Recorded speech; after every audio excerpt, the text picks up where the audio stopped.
meeting to order, and we'll do a roll call introduction. Zacher?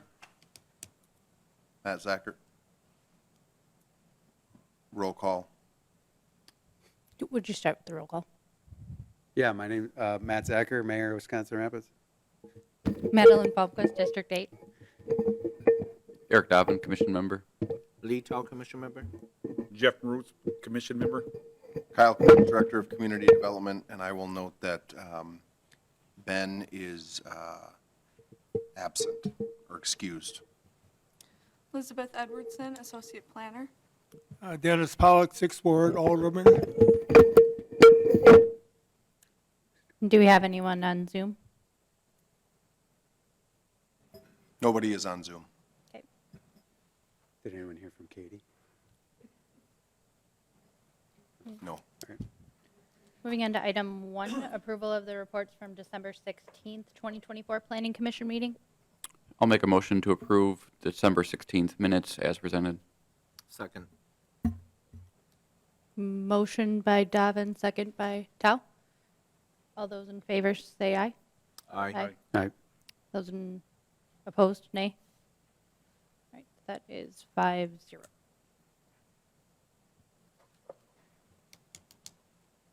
Item 2.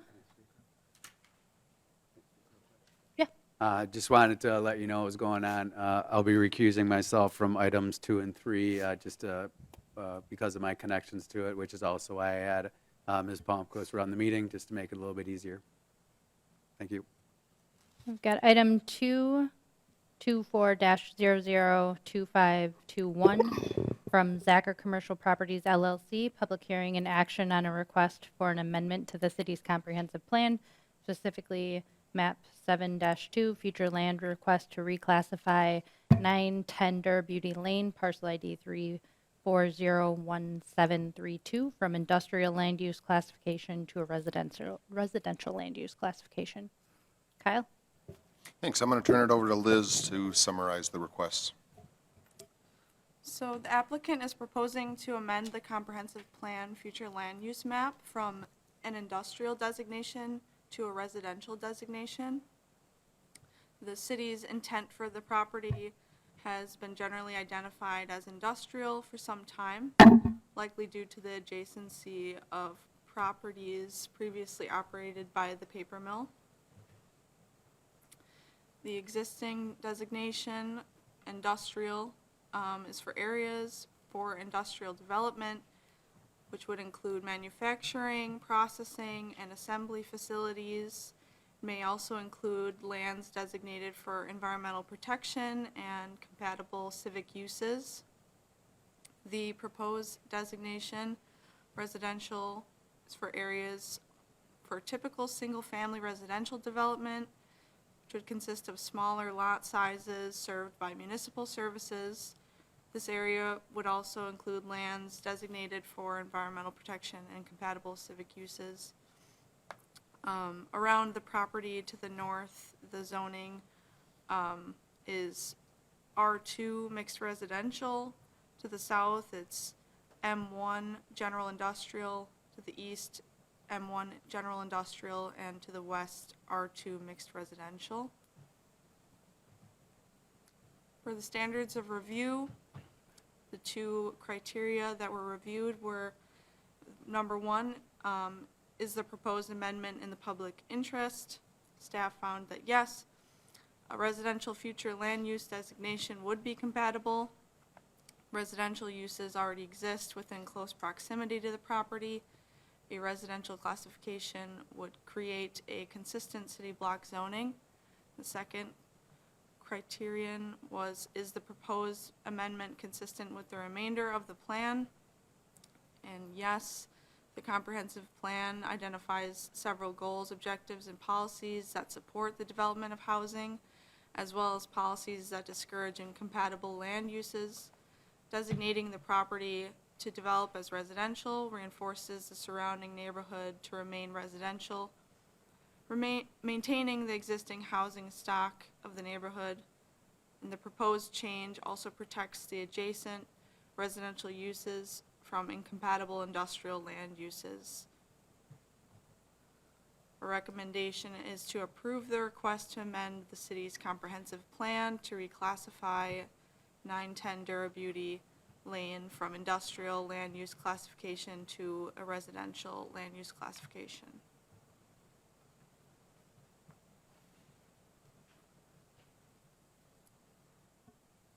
Any comments, questions initially from the commission?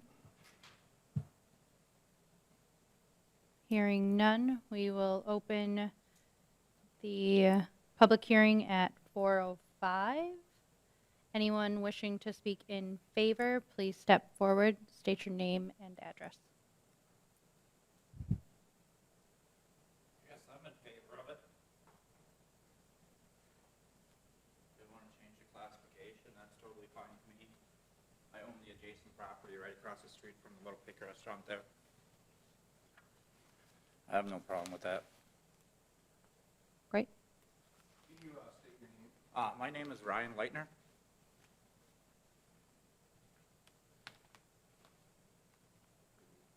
All right, for the second time, anyone wishing to speak in favor? And the third, anyone speaking in favor? All right, anyone wishing to speak against, please step forward.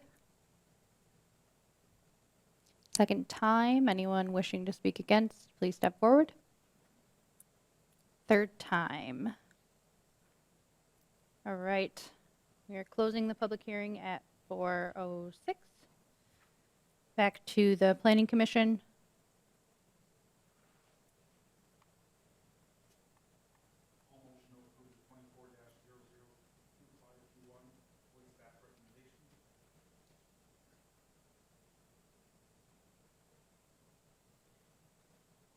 I'll second. All those in favor, respond with aye. Aye. Any opposed? All right, 5-4-0. Motion passes. Moving on to item 3.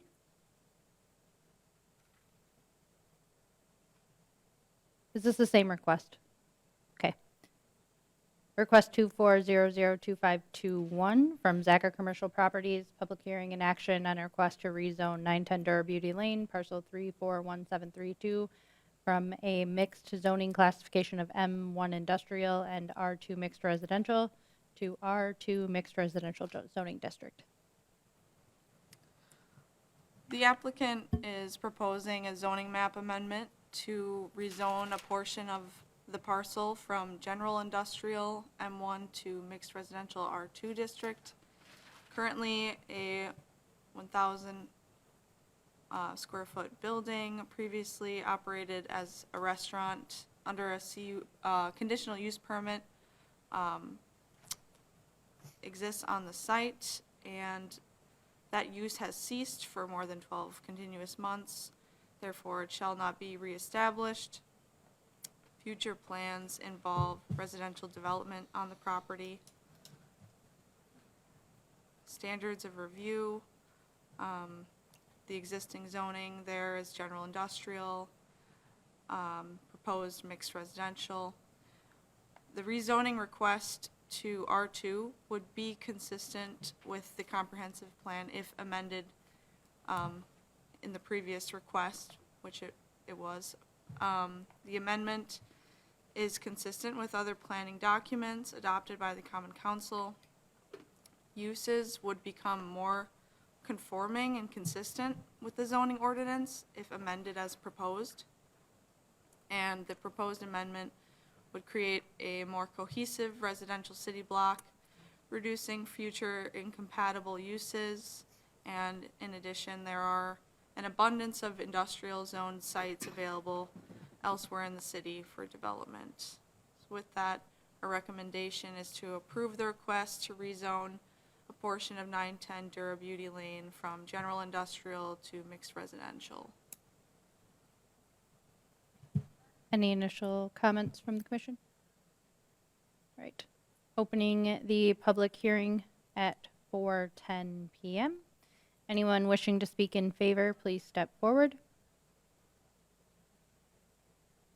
For the second time, anyone wishing to speak in favor, please step forward. I'm for it.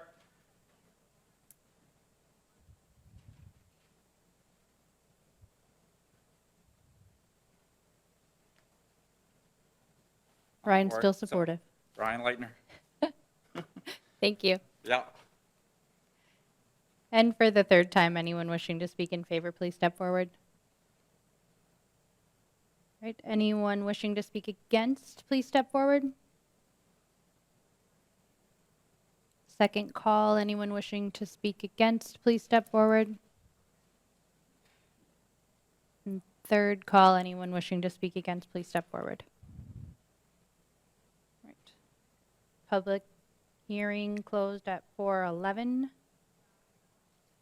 Commission, what are your wishes? Make a motion to approve the request in changing from the M1 district to the R2 district.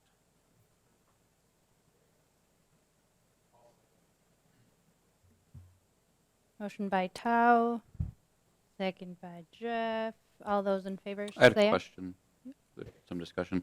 What does it mean when it's a portion of the parcel is only being changed? So currently, it's split zoned, meaning there's one parcel, but it has two zoning designations. You never typically want a split zone parcel because it's very difficult to administer. When somebody wants to do a use on the property, you have to kind of distinguish where that imaginary line exists for those two zoning classifications.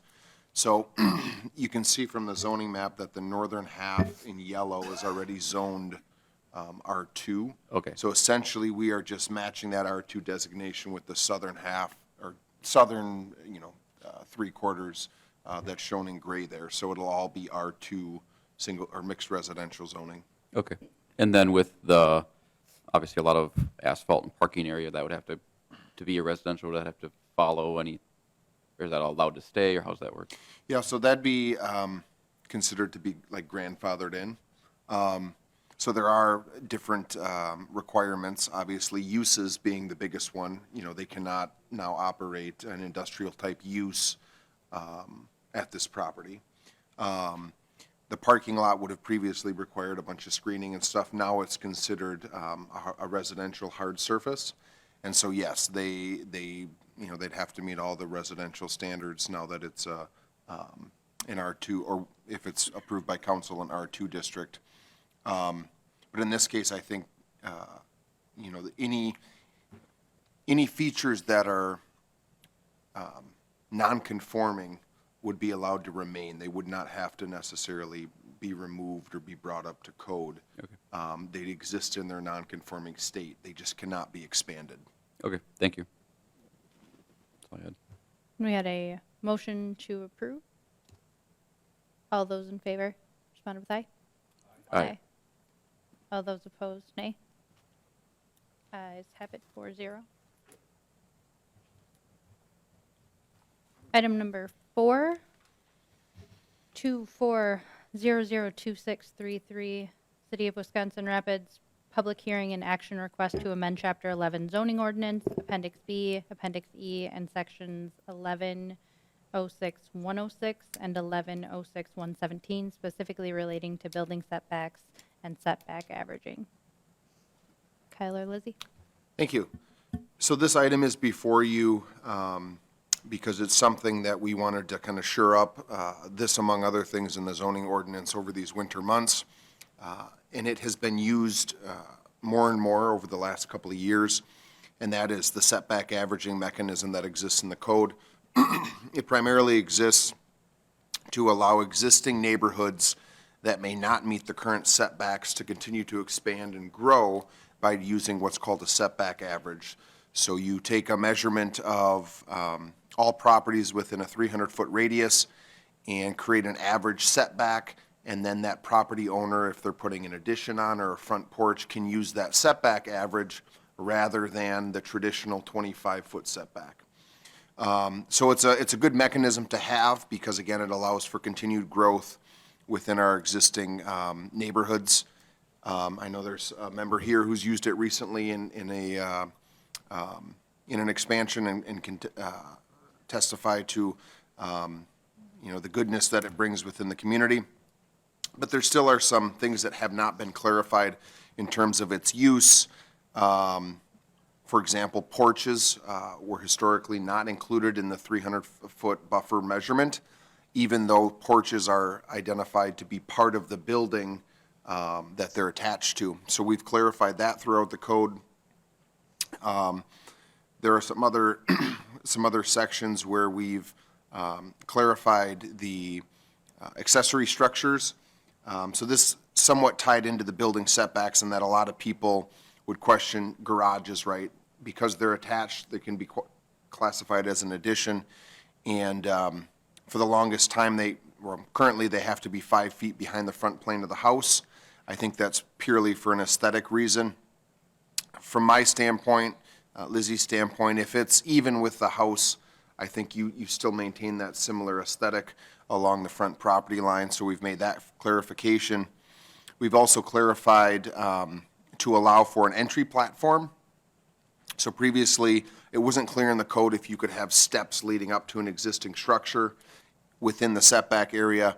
In this case, we've taken a step further and said, at a minimum, you can have, on an existing home that does not meet the setback, an entry platform of 5 by 5 with steps to be allowed within that setback, meaning that they can reconstruct those as they age and deteriorate. It's very common on older homes that the concrete steps start sinking in and they're not at grade, or they're not leveled out anymore. And previously, you couldn't necessarily expand them or reconstruct them. And in this case, we've identified the ability to do that within the code. And then the last thing is that we've reduced the placement of accessory buildings on lots that they either have to match the front plane of the house or 20 feet, whichever is greater. So typically, the setback was 25 feet for accessory structures. We're recommending to reduce that down to 20 feet, again, to allow homeowners in these older neighborhoods to build closer to the street, maybe save some of their backyard area. And we feel as though 20 feet is still a good measurement of distance from the sidewalk, where you're not going to encroach with a pickup truck, into that sidewalk area and create a safety hazard. And it's very common that other communities also allow for that reduced setback for accessory structures.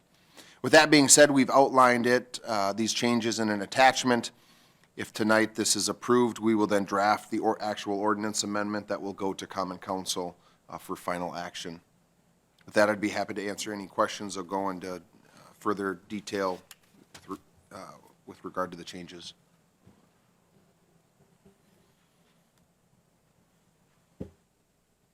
Any questions from the commission?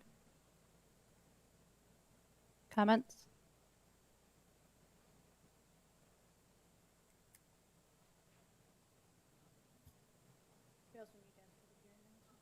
Okay.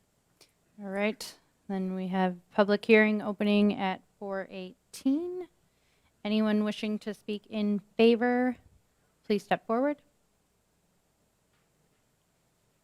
For the second time, anyone wishing to speak in favor, please step forward.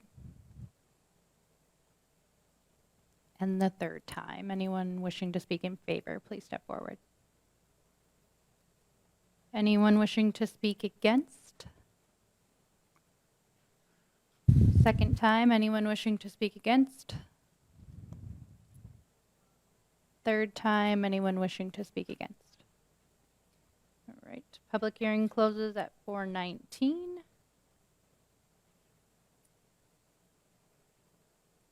Commission, what are your wishes? I'll just state I'll appreciate staff's work on getting these little things cleaned up. I know it's a lot of work, but I think it's helpful to a lot of residents, so appreciate that work. So with that, I'll make a motion to approve Plan 242633 as presented for the zoning ordinance change to Chapter 11.